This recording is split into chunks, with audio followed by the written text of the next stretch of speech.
Uncle, Maharashtra में 100 करोड़ रुपए की वसूली गृह मंत्री के कहने पर की जाती है और जब इस बात का खुलासा हुआ है तो पार्टियां एक दूसरे के ऊपर आरोप लगा रही हैं। कोई जिम्मेदारी क्यों नहीं ले रहा कि हमारी सरकार है, हमारी सरकार से गलती हुई है? जिम्मेदारी उद्धव ठाकरे साहब को लेनी चाहिए और ये गलत कर रहे हैं जनता के खिलाफ। उनको आगे सरकार नहीं बनानी क्या?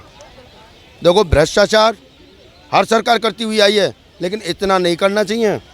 कितना नमक में आटा चल सकता है, आटे में नमक नहीं चल सकता।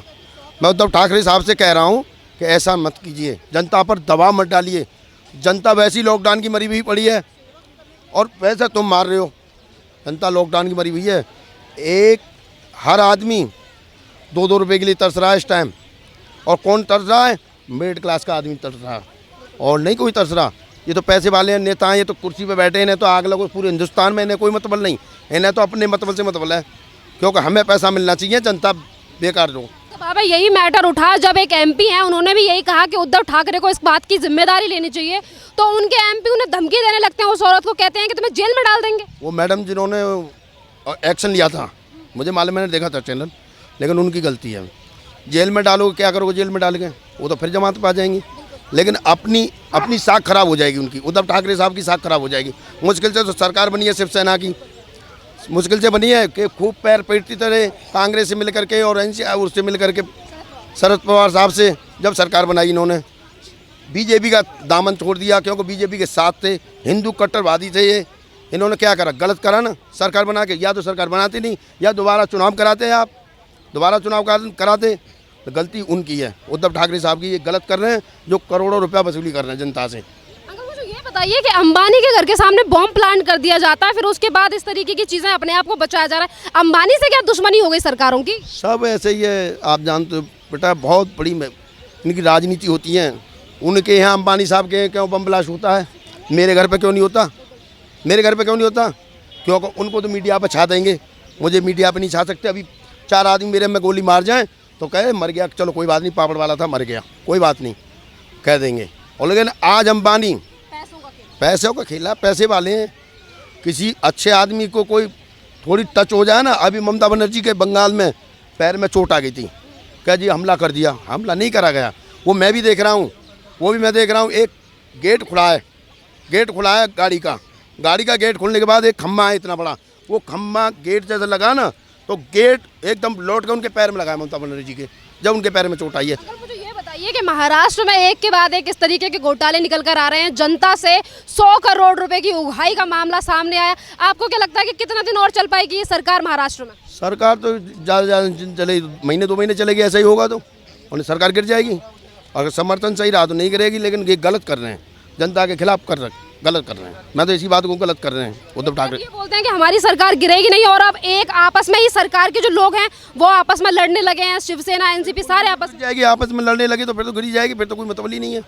मध्य प्रदेश में हुआ ऐसे, फिर गिर जाएगी। और राजस्थान में बची गई है सरकार गिरने से। ये तो राहुल गांधी को सोचना चाहिए क्या होना है, क्या नहीं होना, कैसे करना। उन पर तो बात ही नहीं करनी आती राहुल गांधी पे, जब भी सरकार नहीं आ रही, नहीं ना उनके सांसद बढ़ते, कोई 48-52 और आगे चल के जाते थे 68 हो जाएंगे अब के 2024-25 में, बस इतना ही हो सकता है। 3 पार्टियों ने मिलकर सरकार बनाई है और जब घोटाले या फिर इस तरीके के स्कैम निकल कर आ रहे हैं, उगाही की चीजें सामने आ रही हैं, तो कोई जिम्मेदारी नहीं ले रहा। कोई कह रहा हमारी नहीं चलती, हमारी नहीं चलती। तो उद्धव ठाकरे साहब को लेनी चाहिए।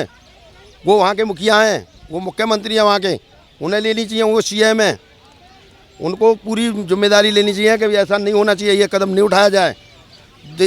यानी महाराष्ट्र के खिलाफ है, ये जनता के खिलाफ है, जनता बेकार हो जाएगी वहाँ की। एक तरफ शिवसेना के ही MP संजय राउत तारीफ करते हैं उस ऑफिसर की जो जनता से पैसे इस तरीके से वसूलता है। गलत करते हैं, संजय रावत गलत करते हैं, गलत तारीफ करते हैं। उनको तो वो सरकार में बैठे हुए हैं ना, उनको तो टाइट और रखना चाहिए अफसरों को। सरकार में बैठे हुए हैं, उन्हें तो टाइट रखना चाहिए, भैया ऐसा काम मत करो, हमारी सरकार बदनाम हो जाएगी। क्या कहना चाहोगे उद्धव ठाकरे के लिए जिस तरीके की चीज़ें? मैं ये कहना चाहता हूँ, ठाकरे साहब आपकी सरकार मुश्किल से बनी है, आपके पिताजी के ज़माने से अब बनी है आकर के। पिताजी भी नहीं थे, एक नेता थे वो वहाँ के, लेकिन मैं कह रहा हूँ अपनी सरकार को बचा कर रखें और सही ढंग से चलें। आरोपियों को क्यों बचाने की कोशिश की जा रही है जिन पे एलिगेशन लगाया जा रहा है? जनता चाहती है कि राष्ट्रपति शासन लगे, उसके बावजूद भी ये कहा जा रहा है कि नहीं सरकार रहेगी, सारे जिम्मेदारियों से भाग रहे हैं। उनकी मर्जी है, वो तो वही जान, जिम्मेदारी तो उनकी है, लेकिन भाग रहे हैं, गलत भाग रहे हैं। उनको प्रदेश को संभालना चाहिए। तो मैं ये कहना चाहता हूँ बस प्रदेश को संभालना चाहिए उद्धव ठाकरे साहब को। फिर कह रहा हूँ मैं, संभाल कर प्रदेश चलाएं, 5 साल चलाना है तो, नहीं तो फिर राष्ट्रपति शासन लग जाएगा, फिर परेशानी हो जाएगी, दोबारा चुनाव होगा, फिर महंगाई होगी, जनता पर वजन पड़ेगा, जनता पर वजन पड़ेगा, जनता पर किस जनता पर पड़ेगा, हम जैसे लोगों पर वजन पड़ेगा वो। अंकल, महाराष्ट्र की राजनीति में जिस तरीके की चीज हो रही है, अनिल देशमुख को लेकर खुलासा हो गया है कि 100 करोड़ रुपए जनता से वसूली किया करते थे, उसके बावजूद भी शरद पवार आखिरकार क्यों बचाना चाहते हैं अनिल देशमुख को? ऐसा हो सकता है उनका भी शेयर होगा उसमें, जो है आपस में मिल बांट के खाने चाह रहे होंगे ना, तो इस वजह से फिर क्या करेंगे, जो है वो तो बचाना ही पड़ेगा। जो है जहाँ से कुछ माल मिलेगा तो कौन नहीं बचाएगा, एक बार बताओ। जनता का पैसा इस तरीके से वसूल करने वाले नेता अब एक दूसरे को बचा रहे हैं, कब तक सरकार बचाएगी महाराष्ट्र की? देखो, जब तक लग रहे हैं, लेकिन जब तक पब्लिक के समझ में आने की बात है, पब्लिक समझ में आ जाएगी, पब्लिक जान जाएगी, तो अपना आप सरकार गिर जाएगी। जो है जनता बार बार मांग कर रही है कि अनिल देशमुख को हटा देना चाहिए, इस्तीफा मांग लेना चाहिए, क्योंकि तमाम चीज़ें हैं जो निकलकर सामने आ गई हैं। सरकार कह रही है कि बहुत अच्छे ऑफिसर हैं। भाई देखो, अब देखो जिनका जो सरकार की एक तरह से बजा रहा है, समझे, सरकार का फेवर कर रहा है, सरकार के लिए फ़ायदा कर रहा है, तो वो तो उसको बढ़िया ही बताएंगे। अंकल, मुझे ये बताइए कि चीज़ जिस तरीके से निकल कर सामने आ रही है, जिस जनता ने इसे गद्दी पर बिठाया वही जनता मांग कर रही है कि इस तरह से भ्रष्टाचार कर रहे हो, जनता का पैसा इस तरीके से उगाही की जा रही है। अब उसको सारी चीज़ें सच्चाई सामने के आने के बावजूद भी ये सोच रहे हैं कि इनकी सरकार चल जाएगी। क्या लग रहा है आपको? सरकार देखो चले ना चले, वो तो अपना कोशिश तो यही है उनकी चलती रहे, समझे।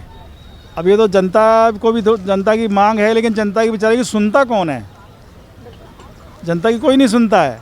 चलती तो क्यों ऊपर बैठ जाते हैं, तो बैठने के बाद उनकी चलती है, तो अपनी चला ही रहे वो अपना। अच्छा अंकल, महाराष्ट्र में इतना बड़ा अंबानी का बिजनेस है, अंबानी हमारे देश का सबसे बड़ा बिजनेसमैन भी है, उसको मारने की साजिश इस तरीके क्यों रची जा रही है? आखिरकार इसने क्या दुश्मनी अंबानी से? भाई देखो, इसमें भी कोई ना कुछ होगा ही, जो है इसमें भी किसी ना किसी की साजिश होगी जो ज़रूर। अब हो सकता है कि कोई इंडिया का ही हो, आपस में एक तरह से कॉम्पिटिटर होते हैं जैसे, वो उनमें से हो, या कोई क्योंकि माफिया को ज़्यादा चलता है वहाँ पर, जो है तो माफिया में भी हो सकता है कोई, जो है कोई इंटरनेशनल टेररिस्ट भी हो सकता है कोई। अंकल, ये भी वाली बात है ना कि जब पूरे देश में कुछ चीज़ हो जाती है तो यही महाराष्ट्र सरकार है जो सवाल पूछती है सेंट्रल गवर्नमेंट से कि ये सारी चीज़ें कहाँ से हुई, ये कहाँ से हुआ। और जब महाराष्ट्र में इतना कुछ हो रहा है तो फिर उसका जवाब क्यों नहीं दे रहे हैं? वो देंगे, क्या कहते हैं ना, अपना जवाब कहाँ से देंगे, एक बार बताओ। अपनी गिरेबान में कुछ ने झांका, आज तक कोई नहीं झांकता, तो वो कहाँ से झांकेंगे बेचारे, जो है वो क्या बताएंगे? सर, आप क्या कह रहे हैं? बेचारे लग रहे हैं आपको महाराष्ट्र वाले? नहीं देखो, बेचारे का शब्द तो ऐसा आ जाता है ना, वो बेचारे ही बन जाते हैं जब, समझे। अब वो इस टाइम तो अगर उनसे बात करोगे तो वो कहेंगे हम तो बेचारे जो है निर्दोष फंस रहे हैं, समझे। वो तो निर्दोष ही बताएंगे ना अपने आप को। अब जिस तरीके का कार्यकाल चलता आ रहा है महाराष्ट्र सरकार में, 3 पार्टियों ने मिलकर सरकार बना ली है, आपको क्या लगता है कि ये निर्दोष हैं कहीं से भी? नहीं, वो तो खिचड़ी तो देखो कभी चलती नहीं है ढंग से, समझे। वो तो एक खाली जनता को बेवकूफ़ बनाने का तरीका है और कुछ नहीं है, जो है मेन काम है, मेन जनता को बेवकूफ़ बनाना है। अंकल, जैसा कि आपको भी पता है कि सरकार को महाराष्ट्र में बने हुए 1 साल से ज़्यादा हो चुका है, सरकार किस तरीके से बनी थी आपको भी पता है, पर चीज़ें जिस तरीके से अब जो सरकार है वही एक दूसरी पार्टी के ऊपर इल्ज़ाम लगा रही है। उद्धव ठाकरे किसी और का नाम ले रहे हैं, शरद पवार किसी और के ऊपर बात डाल रहे हैं, तो इस तरीके से कब तक सरकार चल पाएगी? देखो, एक दूसरे पे टाल कर वो मतलब एक तरह से मुद्दे को ना भटकाना चाह रहे हैं कि किसी तरह से ये टल जाए, वो चाह रहे हैं टल जाए कहानी, जो है जो कहानी बन रही है उसको टल जाए, किसी तरह से अपना पिंडा छूटे। 100 करोड़ रुपए के लिए क्या कहना चाहोगे? 100 करोड़ रुपए का मामला छोटा है या बड़ा है? मामला तो बहुत बड़ा है, 100 करोड़ कोई मामूली नहीं होता। अगर मेरे को भी 50 करोड़ दे तो मैं भी जो उसके ही फेवर ही करूँगा, उद्धव ठाकरे ठीक है सीधी सी बात है। वो अनिल को उसका भी है, मैं भी बोलूँगा भाई वो भी ठीक है, मैं भी उसकी जय जयकार करूँगा। कि जनता की सेवा के लिए सरकार बनाई जाती है और जिस तरीके से जनता का ही पैसा उगाही के लिए लिया जा रहा है, और जब पोल पट्टी खुलकर सामने आ रही है तो एक के ऊपर आरोप प्रत्यारोप कर रहे हैं, बल्कि निष्कर्ष निकालने के द्वारा निष्कर्ष नहीं निकाला जा रहा, बस आरोप प्रत्यारोप लगाया जा रहा है। देखो, सॉल्यूशन अलग चीज़ है, सॉल्यूशन निकालेंगे थोड़ी, उसको मुद्दे को भटकाया जाता है और वो भटका रहे हैं अपना, समझे, कि किसी तरह से कहानी टल जाए। और होना क्या यही होगा कि आगे भी जाकर के। क्या कहना चाहोगे ऐसी सरकार के लिए जो देश के लिए काम नहीं करती, सिर्फ अपना बैंक बैलेंस बना रही है? ऐसी सरकार को तो बदल ही जाना चाहिए, सीधी सी बात है। उसका फ़ायदा क्या है एक बात बताओ, जो जनता को ही लूट कर खा रही है और जनता के ऊपर ही जो है फिर राज चला रही है। सारे नियम जनता पे लागू होते हैं, नेताओं पे कोई नियम लागू नहीं होता। जनता की तरफ से ये भी कहा जा रहा है कि महाराष्ट्र में राष्ट्रपति शासन लगा देना चाहिए, आपको क्या लगता है? नहीं यार, जब नहीं मान रहा है तो एक बार लगाना पड़ेगा, सीधी सी बात है, और लग जाना चाहिए। जब अपनी अपनी चलाए जा रहे हैं कोई भी, तो उस पर राष्ट्रपति शासन लगना चाहिए। तो यहाँ पे हम इंडिया गेट पे थे, यहाँ पे अंकल जो थे हमारे साथ, उन्होंने कहा कि महाराष्ट्र में जिस तरीके की सरकार की करतूतें हैं, सरकार जिस तरीके का काम कर रही है, महाराष्ट्र में राष्ट्रपति शासन लग जाना चाहिए।